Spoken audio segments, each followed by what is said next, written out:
जय श्री राम। आप सभी का स्वागत है हमारे चैनल पर, जहां हम लेकर आते हैं धर्म, भक्ति और सत्य की अद्भुत कहानियां।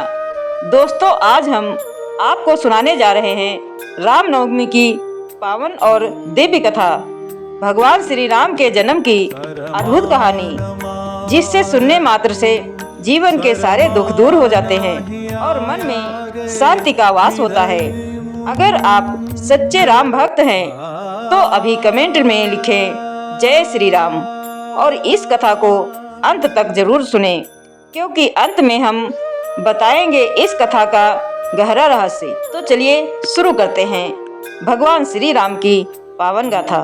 प्राचीन काल की बात है। सरयू नदी के तट पर बसी पवित्र नगरी अयोध्या में एक महान और धर्मात्मा राजा राज करते थे। उनका नाम था राजा दशरथ। राजा दशरथ अत्यंत परकर्मी, न्यायप्रिय और प्रजा के हित चाहने वाले राजा थे।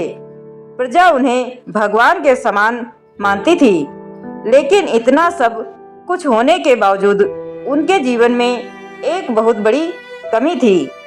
उनके कोई संतान नहीं थी। समय बीतता गया, उम्र बढ़ती गई और यह चिंता उन्हें अंदर ही अंदर खाए जा रही थी। वे सोचते, मेरे बाद इस राज का क्या होगा? मेरे वंश को आगे कौन बढ़ाएगा? एक दिन उन्होंने अपने गुरु ऋषि वशिष्ठ को बुलाया और अपनी पीड़ा बताई।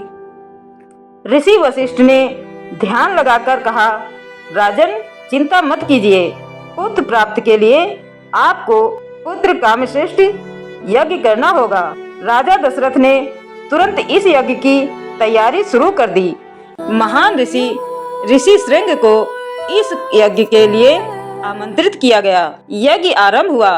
पूरे राज्य में भक्ति और श्रद्धा का माहौल था। वेद मंत्रों की गूंज से वातावरण पवित्र हो गया। जब यज्ञ पूर्ण हुआ तब अग्निकुंड से स्वयं अग्निदेव प्रकट हुए। उनके हाथ में एक स्वर्ण पात्र था जिसमें दिव्य खीर थी। अग्निदेव ने कहा, राजन, इस खीर को अपनी रानियों को खिलाइए, आपको दिव्य संतानों की प्राप्ति होगी।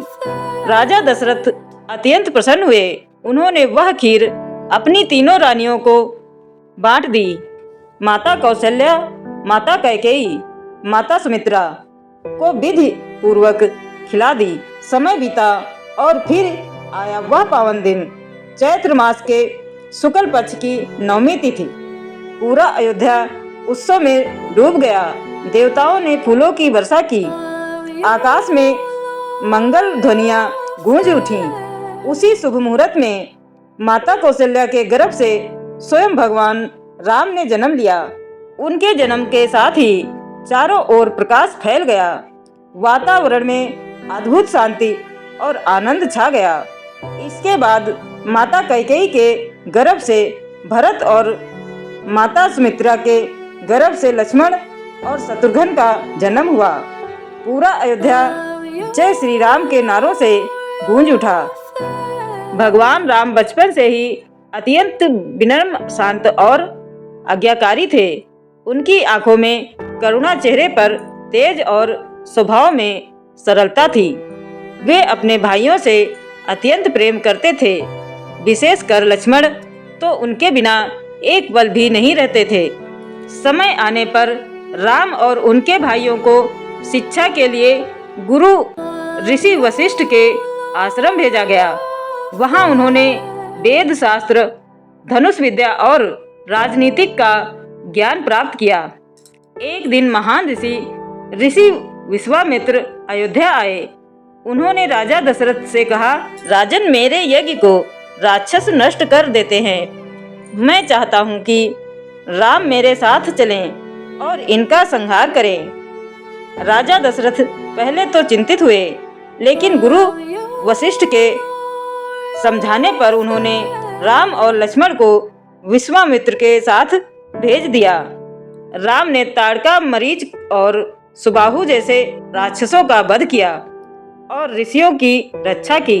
कुछ समय बाद राम मिथिला पहुँचे, जहाँ राजा जनक की पुत्री माता सीता का स्वयंवर हो रहा था। स्वयंवर की शर्त थी, जो शिव जी के धनुष को उठाकर तोड़ देगा वही सीता से विवाह करेगा। राम ने सरलता से उस धनुष को उठाया और तोड़ दिया।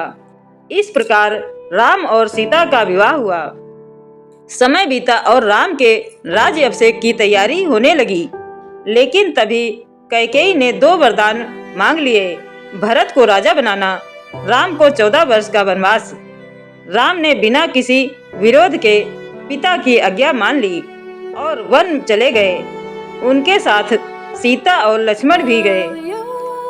वनवास के दौरान राक्षस राज रावण ने सीता का हरण कर लिया। तब राम ने वानर सेना के साथ लंका पर चढ़ाई की। भयंकर युद्ध हुआ और अंत में राम ने रावण का वध किया। वनवास पूर्ण होने के बाद राम अयोध्या लौटे और उनका राज्याभिषेक हुआ। उनके शासन में धर्म, न्याय और सत्य की स्थापना हुई, जिससे रामराज कहा गया। यह कथा हमें सिखाती है कि सत्य और धर्म का मार्ग कठिन जरूर होता है, लेकिन अंत में जीत उसी की होती है। भगवान राम का जीवन हमें मर्यादा, त्याग और आदर्श का पाठ पढ़ाता है।